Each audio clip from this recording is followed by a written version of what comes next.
Undying versus the Tiny Wisp plus one other hero, that lane will probably still farm because how like little the Wisp will do in that lane. And if for whatever reason you decide to go like defensive tri-lane, it's going to be even worse because you're going to have to pick another hero now that doesn't match up poorly against Undying if you're Vega. Because if you have two, then you're going to be in for some early 5-man Dota, and that's a problem. Like, Wisp doesn't want a 5-man early. No, not at all, no. And indeed, with this 4th ban now from Vega, the bans so far, like the ban on Centaur, I said recently about a week ago when Vega picked up Tiny Eye last, they did actually combo it with a Centaur, and that was in 6.83, so if they were going to do it then, there's every reason now to pick it up again in 6.84, and indeed, we were talking about Centaur, a very strong hero, but a hero that hasn't really been at the front of attention for 6.84. I mean, as much as people talk about how amazing the Aghanims is, what is there about this hero that doesn't make it kind of top tier ban and pick stage yet? I think it's one of those heroes that you pick when you need kind of like a get out button or a get in button. Like if you want to just be able to initiate with your team, or you want to be able to run away from something like a Tombstone, for example. Yeah. In this case, which is probably why Empire decided to ban it.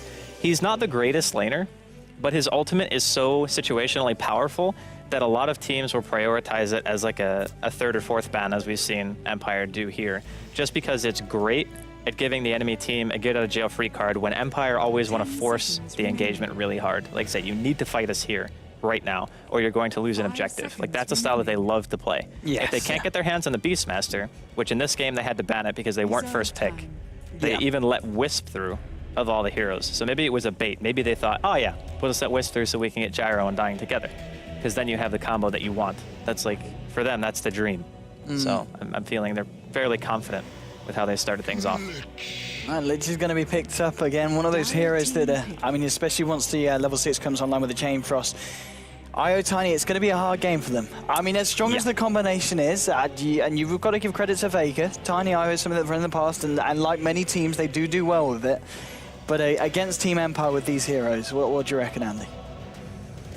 Oh, it's tough, because the laning phase, Empire I already drastically favor. Like, having a Lich, he's a lane-winning hero. I mean, that's pretty much his sole purpose. Lich Undying already, that's just I mean, that's GG lanes. That's what I'm saying, is like, it's so hard to lane against this particular type. I mean, I guess you could go kind of the same route and try to, like, pick Batrider, like 8mother was saying. It's a really nice hero for being able to stop aggression by just getting one pick.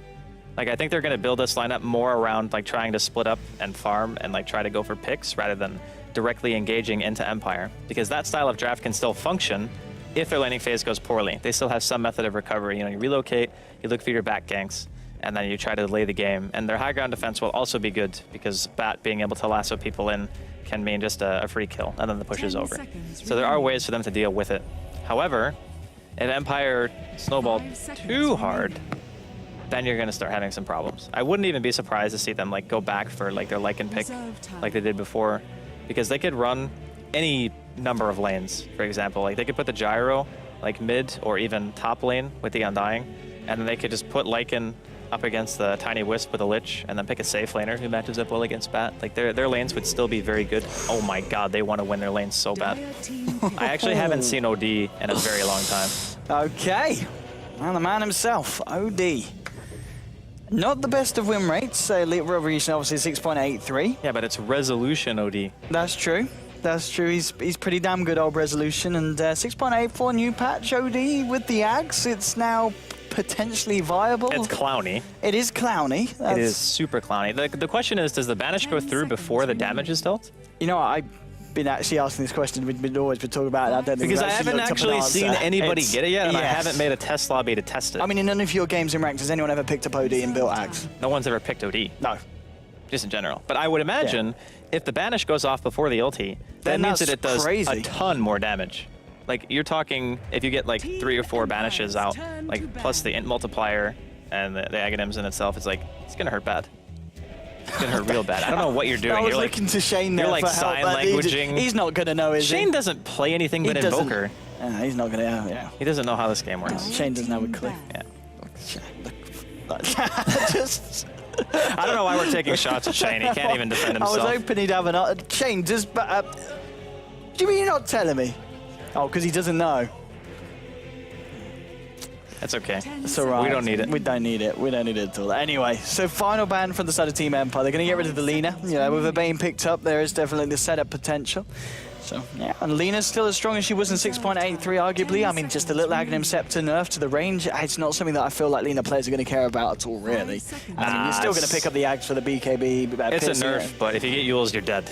That's pretty much how the hero works. Yeah. I mean, the increased cost to Yules, but I don't know. Lena's got a lot of mana to play. It doesn't even matter. It doesn't even matter. She's an it hero. Yeah. She doesn't suffer from that really at all. The Bane pick for me is, I think it's actually pretty good. Mainly because, okay, you go in, you Nightmare something like the OD or the Lich, for example, and they have to toggle Nightmare off of him, obviously, and that means the Lich pretty much does nothing for the duration of the team fight, which can still be good. And plus, it's good for helping you balance out your lanes a bit. Because right now, I still feel like Empire have really, really strong lanes. Like Lich, OD, Undying, these are all like lane-dominating heroes in one way or another. Like OD is going to beat you on CS, Lich is going to just hard deny 25% of your experience in gold just by existing. Right? That's pretty awful.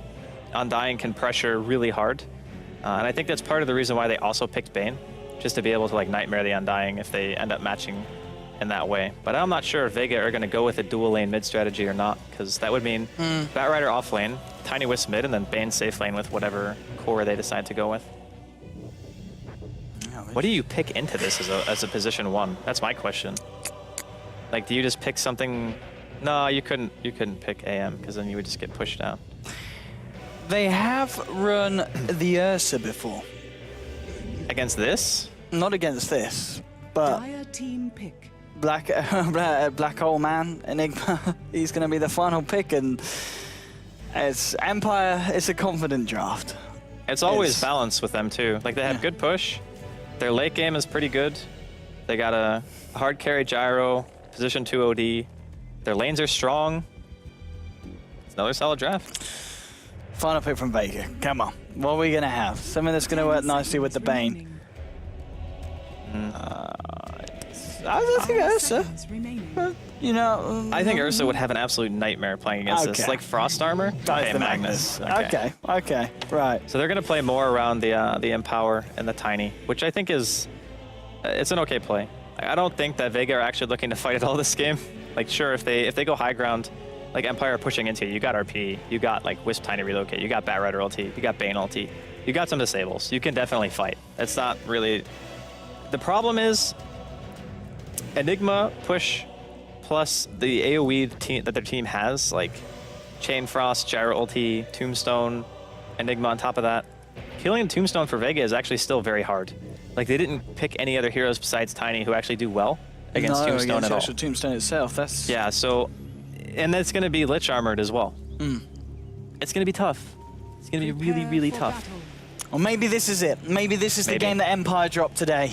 For the first time, of course, 3 victories so far today in the Asus ROG Dreamleague Season 3. This is the 4th match of the day for the side of Team Empire, 2nd for the side of Team Vega in this 2-game series. But ladies and gentlemen, let's get ourselves into the game and familiarized with the heroes and the players on them. On the side of Vega, it's going to be Mag on your Batrider, Solo on the Aya. He's going to be obviously pairing up with no one on the Tiny. 9 Pasha will be on what I imagine to be the safe lane Magnus, unless no one decides to swap the roles up and goes to the safe lane himself on the Tiny. But finally, Seema the Slayer on the Bane. Draskell, what are we seeing from the Radiant? All right, so we're going to have Yvonne playing on the Enigma towards the middle lane. We're going to have Resolution handling OD. Going to have Always Want to Fly play on Lich. Aloha Dance is going to be playing on Undying, and Silent now playing on Gyro. And by the way, I wanted to mention before we get things kicked off, there's no Immortal on this Magnus Bible Thump. Please, Compendium, Pasha. Come on, Pasha. Oh, that's poor Pasha there. But anyway, they're grouping up here, just seeing if the side of Empire want to contest for the bottom bounty rune. It's not going to be the case. They're looking for the top one themselves. So in terms of lanes, Empire looking to run this one aggressively, and I imagine that they're gonna send someone down to the bottom. Yeah, Lich is on his way down, and so's the Undying. So maybe now that they've realized Tiny and Io are down here, they're going to leave the Gyro to solo lane up against the Batrider? It's not too bad. Closing distance with Bat is pretty tricky against Gyro because he doesn't need to be facing you to hit Rocket Barrage, and now there's no cast point either. So you can very easily overcommit and take too much damage and drop. I think maybe the Bat eventually wins the lane, but not by a huge margin. I think it also depends pretty heavily on player skill. But yeah, the Undying, Lich, and Enigma standing nearby.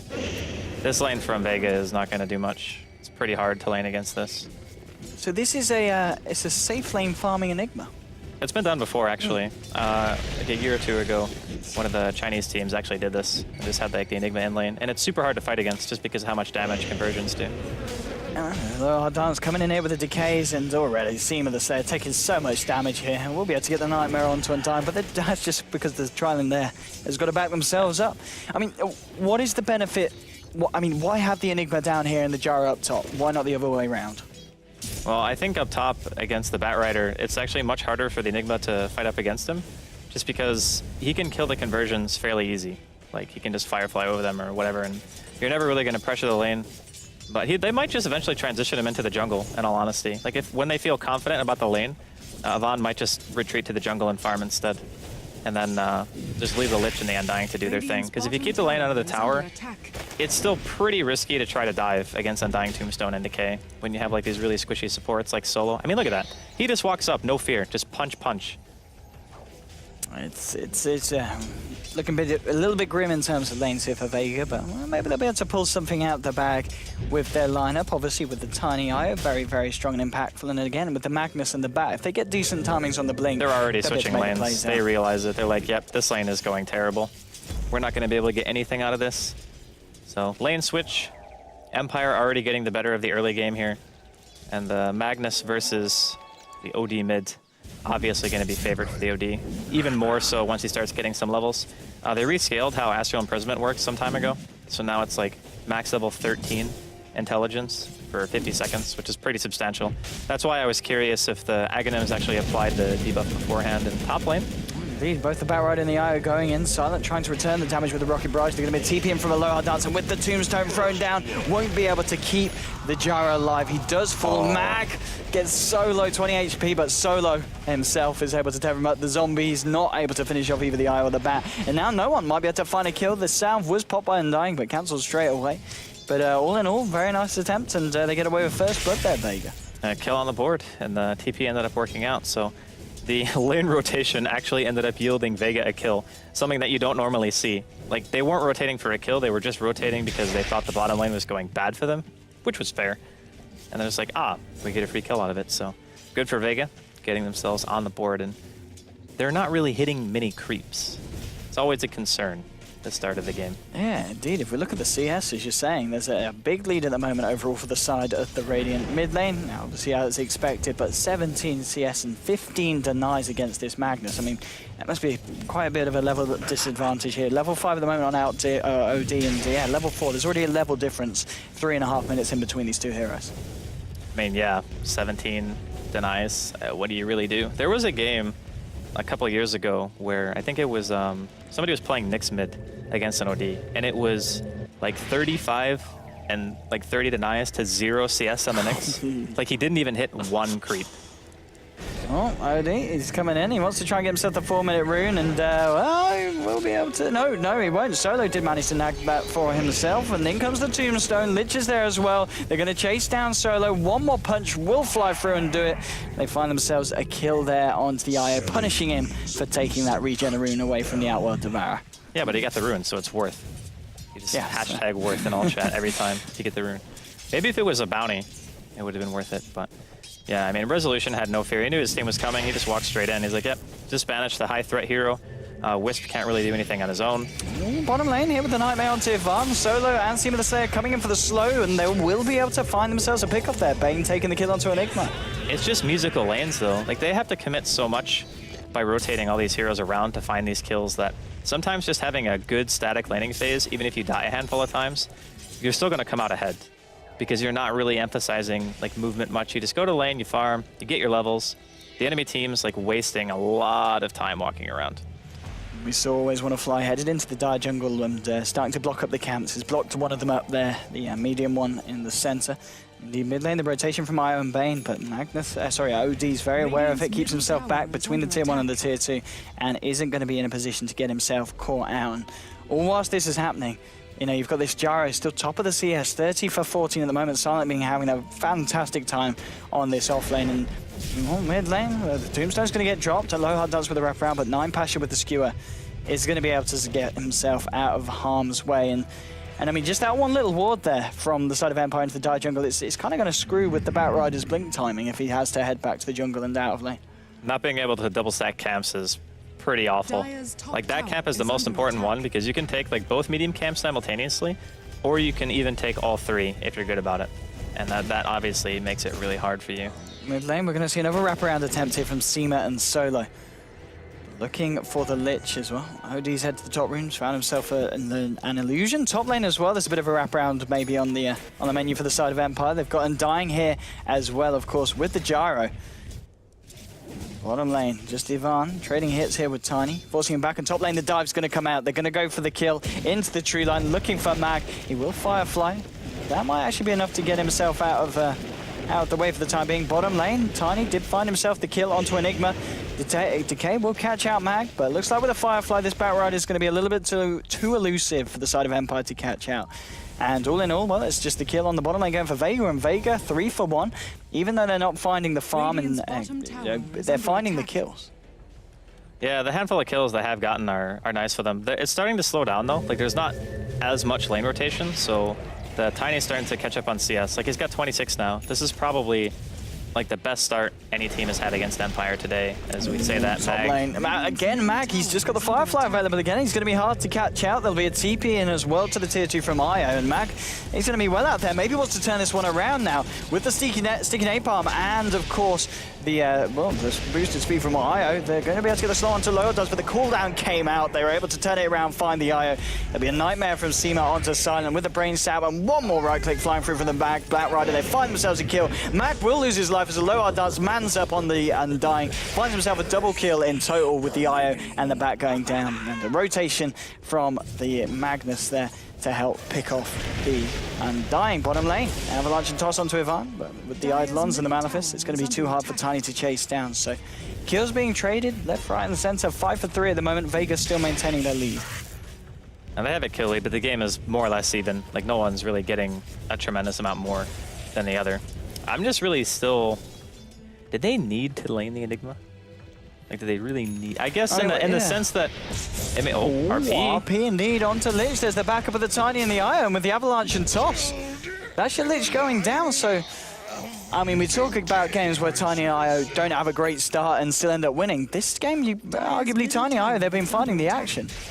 Well, yeah, he's the highest CS on his team, and he has 2 kills, so no one is definitely getting the farm on, and that's good for his team. Like, he needs to be the one getting something, because during the mid game, he's pretty much their only frontliner. Like, he needs to be able to absorb some kind of damage, and if he goes blink, it could also be very impactful. Might even find Undying here. Undying? Yeah. No, he spotted him. He knows. He's out there. And what level are we seeing Io on at the moment? How is he doing in terms of XP? Is he getting towards the 6? Yeah, he's halfway through level 5, so we're going to see Relocate online fairly shortly. He's been involved in every single one of the team's kills, so yeah, he's actually quite over-leveled for such a bad start. Like, he went bottom, they didn't really get anything out of the lane, he transitioned, they get first blood, then he gets involved in 5 more kills after the fact. The most alarming thing is the fact that Silent is still #1 on farm as the off-lane Gyro. I mean, 2 deaths, yeah, it's not super great, but he is still doing very well, and Resolution is shortly behind him. And I think during the mid-game, the OD is very strong against Wisp in general, because you see Relocate, you can either like defensively banish to buy time, or you can banish the hard carry that gets tethered in with the Wisp, and then the Wisp is alone, and he can't really do much. Seema the Slayer, he's going to find himself a Lich, Gyro, and of course the Undying are here on the bottom lane for the side of Empire. Vega, they've got the Tiny, the Io, and the Bane. Who's going to kick off the fight here. Silent coming in, of course, doesn't have any points in the homing missile. Going for that build we saw him do before, just the full-out barrage and the full-out flat cannon in terms of skill build. This build is the one that we normally see. I think it's... The homing missile build is more of like a solo 1v1 laner build, but this is more of just a general fighting kind of a style. Mid lane, OD continuing to dominate against this Magnus, making life very hard here for 9 Pasha. I mean, 10 minutes in, he does have 1,200, 1,300 gold coming up. So he's going to find the Blink Dagger, but it's certainly not going to be any of this kind of 8-minute magical Blink Dagger timing that we've come to expect to see from other Magnus players. It's just a real big problem because Magnus, against most ranged heroes, he can usually find farm, but there are like a handful that give you such a problem that you can't maintain like perfect CSing. For example, like Queen, because her harass is so good, but OD actually just makes you so dumb that you can't use spells. Like you had 13 mana when we actually clicked on him a second ago, but yeah, not even having the mana shockwave at some points can be really, really bad for you. They are going to trade offlane towers though, so Vega get the tier 1 offlane, Empire also get a tier 1 offlane. Ah, here we go. Batrider Blink. This is a really good timing. They've only lost 1 tower right now. If they can get the mag blink in the next like minute or 2, which is pretty reasonable, I would say, you can start seeing some team fights break out, I think. And Vega could actually win them as well with that tiny burst damage and relocate on top of that. They have a lot of tanking potential, and that's going to spike up very heavily in action, I think. Indeed, the tier 2 here on the bottom lane will fall here to the push of Empire.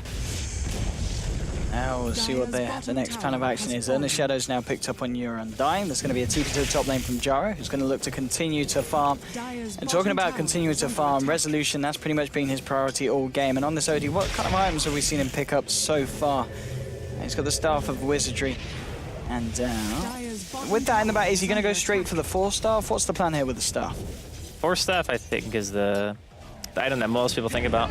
And yeah, it is going to be 4-staff. I thought he might buy the new shiny Atos because of its 5 intellect buff. Yeah, it's a little bit better for the... It's okay situationally. Like, the heroes on Vega don't have a lot of escapes. Lasso. This is a good first lasso. Straight onto your gyrocopter with the Tiny and Io blowing him up. That is exactly what you want to see as soon as the bat gets his blink. Yeah, but we spoke about it too. It's like once you get a blink up, once you get relocate, that's when the lineup of Vega really starts to become a nuisance for you. And you're going to start seeing Empire have to react to this style of aggressive play. And this is even without the use of Mag Blink as well. This is just Batrider. They have an invis mid here too. This could be nice. Oh, RP is going to be onto Resolution. And, well, he's just going to throw the Astral down onto Magnus. Vega, they're still on the cliff here looking to initiate. Tombstone's been dropped down. Do they want to try and fight into this one? Solo, he's getting low and he will pop. He'll be the first to fall here. Zima Slayer trying to retreat, but the damage from OD is just too much. 4 stars forward. Finds himself a second kill. Now he's going to go onto the Tiny with the Astral holding him in place. There's going to be a cooldown as well onto this Tiny. He'll fall as well. 3 heroes to fall on the side of Vega. 9 Pasha will be able to keep his distance. But Drasko, I mean, an RP onto 1 hero, the rest of the team, and now they might lose to Magnus. What is going on here? Yeah, he's dead. So he's down, and well, what are Vega doing? Well, at least he canceled the TP, because that would have been like the ultimate disaster play.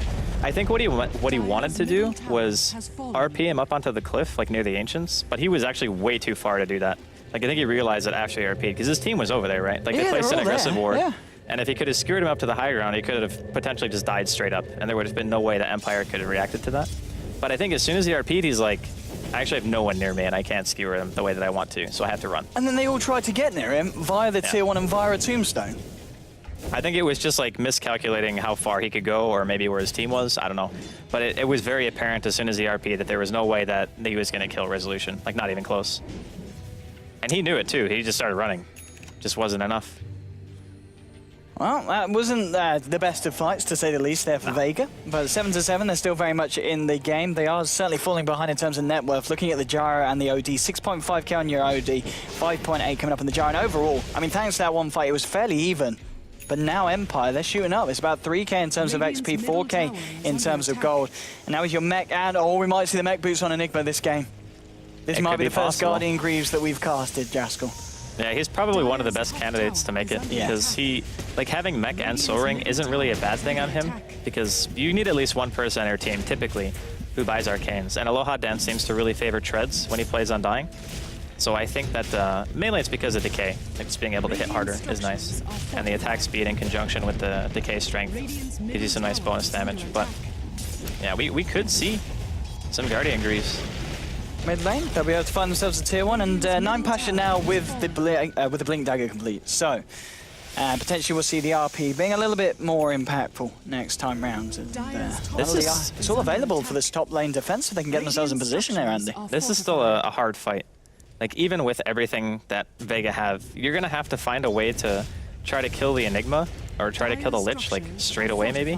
Because if you fight into them and you don't focus the Lich and you don't focus the Enigma, Magnus, there's just... He wants to do it. He wants to go with that blink. There we go! RP up to 3. Where's the follow-up? he gets Astral straight away. There's going to be a cooldown and a tombstone. They do manage to take down the Enigma, but they've lost the Magnus, they've lost the Io, the Tiny, the Bane falls as well. It's only Mag staying alive here. It's a 2-for-4 trade, and you could see it in the Magnus's eyes. He just wanted to go for that RP, and he went for it. Silent just YOLO'd so hard. Oh wait, what? How did he die? What killed him? Wait, who just... Oh. No, I didn't say who killed him, I said what killed him. Oh, he was standing in Batrider fire. Yeah, okay. He didn't play World of Warcraft, apparently. It's fine, though. We forgive you. Yeah, that fight looked amazing, actually, at first for Vega, but I think he didn't turn his RP. So when he RP'd, he actually had to take the turn time to go to Skewer, and then that time Resolution had time to react to banish him. And then even after that, there was still a chance they could have won the fight because the Chain Frost was huge. Like, they got a full bounce. That was good bounces between everyone, but wasn't enough. And the damage output from Empire proves to be too great for Vega to deal with in that particular team fight. But yeah, it was really close to being the dream, and then it just wasn't at all. It was, I mean, the RP looked nice. It was a nice 3-man RP, and I mean, Empire was so clumped up. I guess they just didn't know the Blink Dagger was on the Magnus, maybe. Yeah, I think they had a pretty good idea. Like around 15, 16 minutes in, if the Mag doesn't have a Blink, it's like, you'd be surprised. Yes. I think. Yeah. After playing so many games, especially like competitive matches, you just get a feeling for when heroes are going to have what items, because the timing is relatively consistent. There are very few games where somebody gets shut down so hard their Blink gets delayed by like 10+ minutes. It's very rare that happens. Well, mid lane, they're going to go for a bit of a push here, Empire. They're going to go for this tier 2 as a full 5-man, and they will indeed find it. What's the plan now? Do they want to keep it frosty and back up, or they're going to go for more? They can just Rosh. There's like nothing really that... Well, Vega could fight around Rosh, and maybe with Bat and relocate it's a little bit scary. Depends on how confident they're feeling after winning that engagement. They could also just farm up the Guardian Greaves on the Yvonne, if that's the item he's going to go for. Just wait on that. Bane. Oh, he's in the Radiant jungle here. They're not going to quite spot him out. Now, with a 4-star forward from Resolution, and Aloha does here as well. Bane in a little bit of spot above it. He is going to throw the Fiend's Grip onto Undyne. There's going to be a relocating from Solar, but it's on his own. He didn't bring anybody. He's all here alone. Seema will try and TP out, but he will go down. And now Io. He's all alone here. He's going to be able to hide in the tree line and will be able to get himself back out of there, but looks like Tiny didn't want to join him for that one. Nah, I think that was the right call too, not bring in the Tiny. Or maybe he just said that he didn't want to go and he just bailed. Ooh, the cooldown will catch on to Tiny. 4-star 4 from OD. He's going to be able to banish the Tiny. And Solo says, well, I'm out of here. Maybe retethers back in to try and help, but there's a black hole. I don't think there's any helping no one in this situation. And with the damage flying out from Resolution, they will be able to bring down the Tiny. Killing spree now for your Outworld Devourer. And we heard a lasso as well. Who's it on? There we go. Silent. Cut up here on the hill. No TP. He is... Oh, he got 4-staff. Oh, but did he get 4-staff the right way? That's the question. In between the IO and the Batrider, he's got the backup of Resolution. Resolution there with the Astral on to... Oh, Sanity's Eclipse. The BM Sanity's Eclipse there. Blowing up the IO. Well, I mean, why not?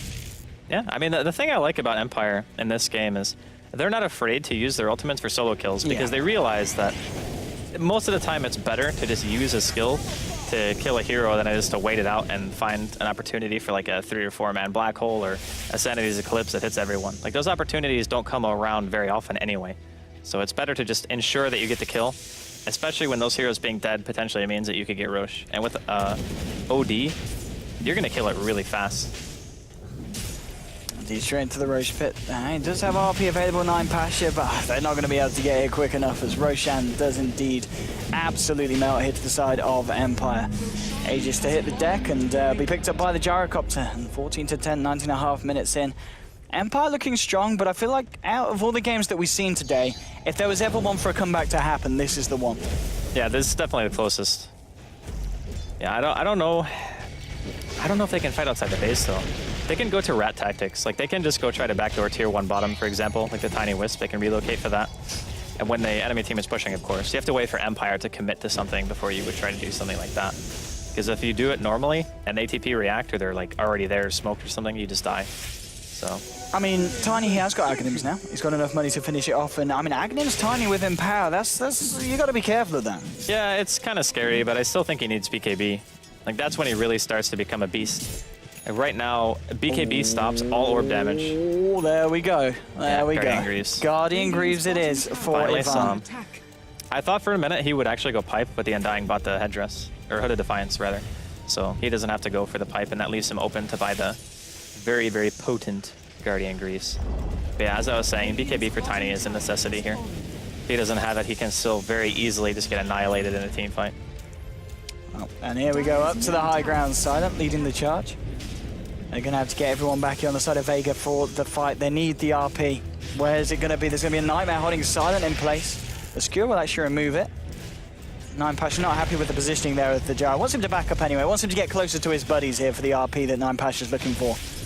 There we go, catches OD and Gyro. These are the two you want to find with the Avalanche and Toss. They'll be able to pop the Aegis on the Gyro, but in comes your Chain Frost, bouncing between the Tiny and the Bane. Bane will fall for the first out of this fight. That is your Bane down. They're looking for Mag with the orbs flying through from Resolution. So much damage, too much for Vega to withstand.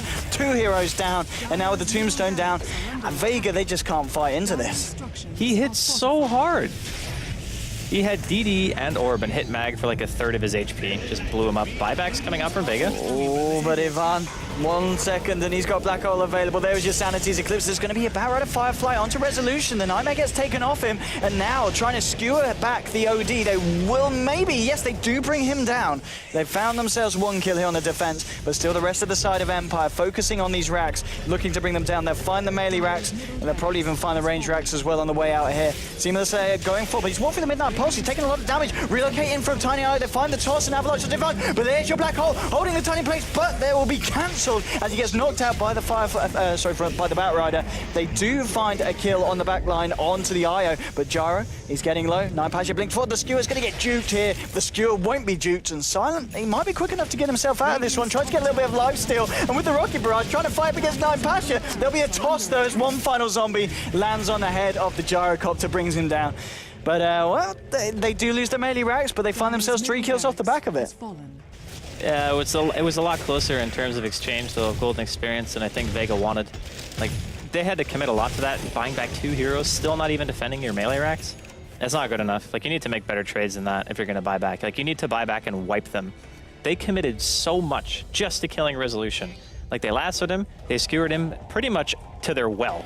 Right? Yes, and they got it as far back as they could. And the Tiny was still almost dead at that point. And I think if Resolution had been able to auto-attack like even once, he would have probably gotten the kill before he died. But in the end, still Empire with a pretty huge lead here. Yeah, I mean, 23 minutes now, and you've got your 4-staff and Cyphervice on your OD. That's a lot. That's a lot of items. That's what you call super farmed. And it's obviously mirrored as well on the Gyro. Both Gyro and OD sitting at the top, 11k gold on them at the moment. And Gyro with the Mithril Hammer now. And 900 gold away from the Ogre Club towards his imminent BKB. Now, well, they've obviously taken the mid. They're going to look for more. Empire grouping up as a 4-man, looking to push in this top lane. And I mean, yeah, just with the fact that the Undying's got the full-out pipe now, and on top of the Enigma's Guardian Greaves, it's going to be a tricky one. Magnus has decided to pick up the Glimmer Cape here. I think it's pretty good against their heroes, actually. Like, you can use Glimmer Cape on the Tiny, for example. You can use it on yourself if you ever get, like, caught out. Like, Chain Frost is pretty spooky. Tiny Eye, they go for the wrap. They find themselves a tier 2. Almost certainly have to get themselves back here for round 2. As Empire might want to kick this one off. Or maybe Tiny and I are going to try and force a reaction from Empire, as they may remain committed here on this bottom lane. Yeah, Tiny kills the base pretty fast, actually. I think Empire are going to have to be the ones who TP onto this. First one back. Oh, Sanity's Eclipse onto Mac, but it's not enough damage. Here we go, Tiny onto your Gyrocopter. Maybe you're going to be able to bring down Silent, and yet with the Fiend's Grip, nor the Pipe of Insight is enough. And they heals him back up there with the Undying Soul Rip. And no one to die here on the bottom lane. They did lose the bat up here. There's going to be a relocate in. But Resolution with the Astral onto Tiny. Oh, Nine Pasha baiting the RP. He's looking for it. Almost certainly trying to use it onto OD to find the kill. The Lich there with the Ice Blast, meaning the Blink's going to be cancelled. For the time being, 4-star forward and a little blink, a little bit of a stutter blink there. Wasn't enough. Meanwhile, they did manage to find the kill onto the Bane, the Gyrocopter. And we did see Io just TPing himself out of there at the end of it. So, now I mean, at the side of Vega, they try and force a reaction, but they don't really, they're not really able to achieve that much from it. Well, the achievement is making sure that your base isn't dead. Yes, I mean, that's what they're trying to do. They're just trying to delay the game. Tiny went for Yasha before BKB, so it's still going to take him a little while to get up to that point where he has magic immunity, but it does matter a lot for him. Like, just being able to stand in the team fight and just hit somebody it's not like he doesn't deal damage, it's just that even with 2100 health, the kind of lineup that Empire has, OD, Gyrocopter, Rocket Barrage, like the Undying, Chain Frost, it eats through that health. Like, you absolutely need Magic Immunity against the 5-man of Empire. IO, he's chilling up here on the zone at the moment. And just to the left of the trees, they're looking for him. Both the Lich and the Undying, although Hard doesn't always want to fly. You're not going to find him though solo. He hasn't got a TP, in fact. He does have a relocate. Are they going to come looking for him in the tree line here? Now, looks like they're just going to be content in pushing the wave in on this top lane. And now Gyro, he's got a BKB on top of it all on himself, so he's going to be even harder for the side to fight up against. But I mean, at the same time, if Tiny gets himself in position and with a good few whacks, the Gyro is going to fall pretty quickly.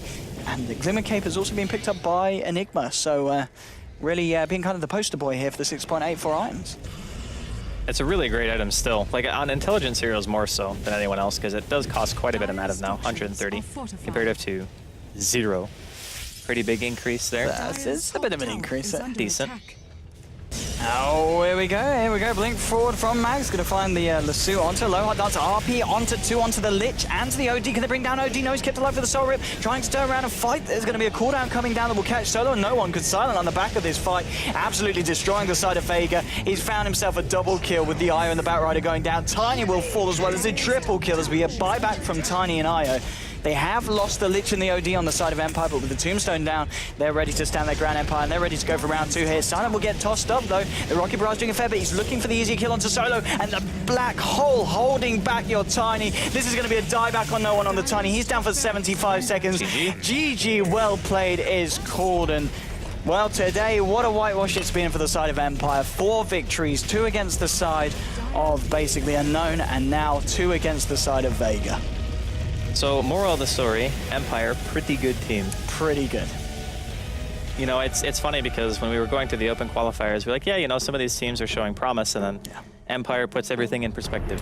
Pretty much, yes. Like, we are still very good tier 1 one of the best team. in the world. Yeah, absolutely. So I was really impressed with like every single draft that Empire put together. They've never really picked, I would say, completely meta heroes, if that makes sense.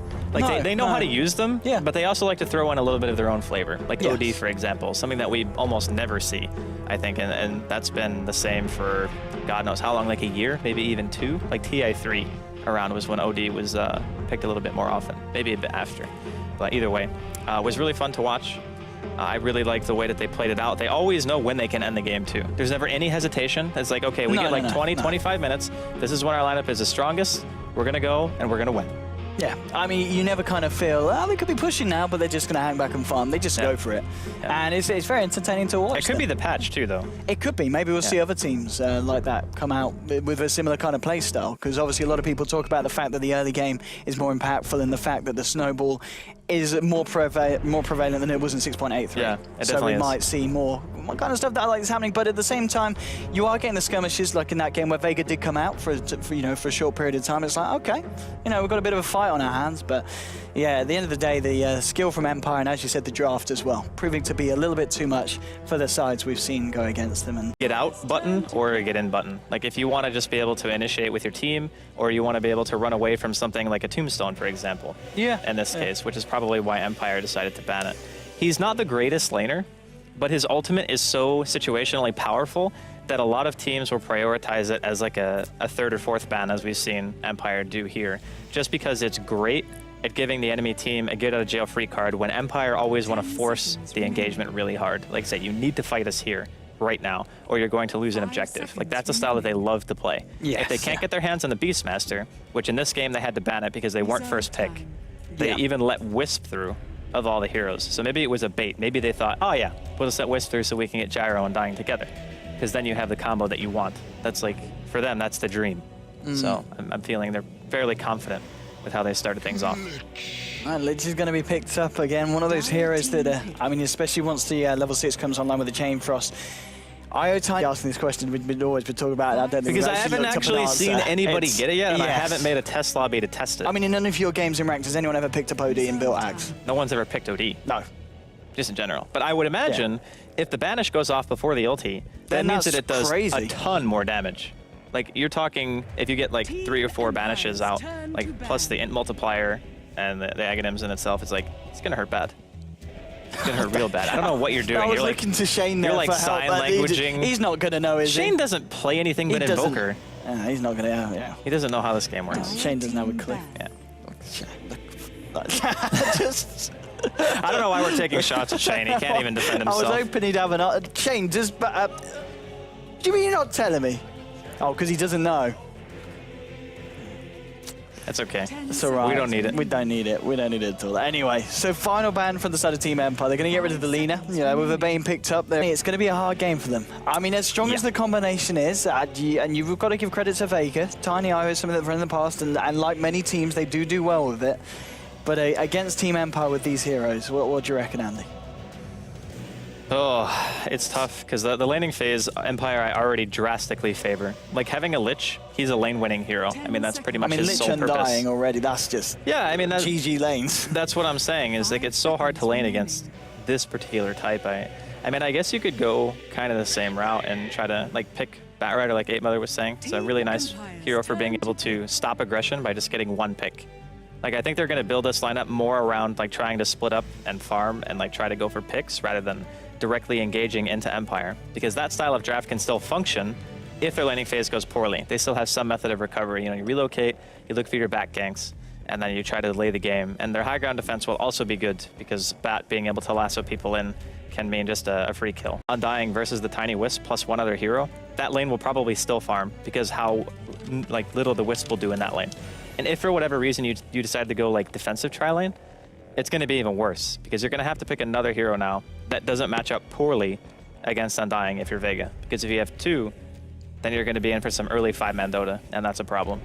Like, Wisp doesn't want a 5-man early. No, not at all, no. And indeed, with this fourth ban now from Vega, the ban so far, like the ban on Centaur, I said recently about a week ago when Vega picked up Tiny Eye last, they did actually combo it with a Centaur, and that was in 6.83, so if they were going to do it then, there's every reason now to pick it up again in 6.84, and indeed, we were talking about Centaur, a very strong hero, but a hero that hasn't really been at the front of attention for 6.84. I mean, as much as people talk about how amazing the Aghanims is, what is there about this hero that doesn't make it kind of top tier ban and pick stage yet? I think it's one of those heroes that you pick when you need kind of like and then the push is over. So there are ways for them to deal with it. However, if Empire snowballed too hard, then you're going to start having some problems. I wouldn't even be surprised to see them like go back for like their Lycan pick like they did before, because they could run any number of lanes. For example, like they could put the Gyro like mid or even top lane with the Undying, and then they could just put Lycan up against the Tiny Wisp with a Lich, and then pick a safe laner who matches up well against Bat. Like their lanes would still be very good. Oh my god, they want to win their lanes so bad. I actually haven't seen OD in a very long time. Okay, well, the man himself, OD. Not the best of win rates, Elite Revolution obviously 6.83. Yeah, but it's resolution OD. That's true. That's true. He's pretty damn good, old resolution. And 6.84 new patch OD with the Ags. It's now potentially viable. It's clowny. It is clowny. It is super clowny. The question is, does the banish go through before the damage is dealt? You know, I've been actually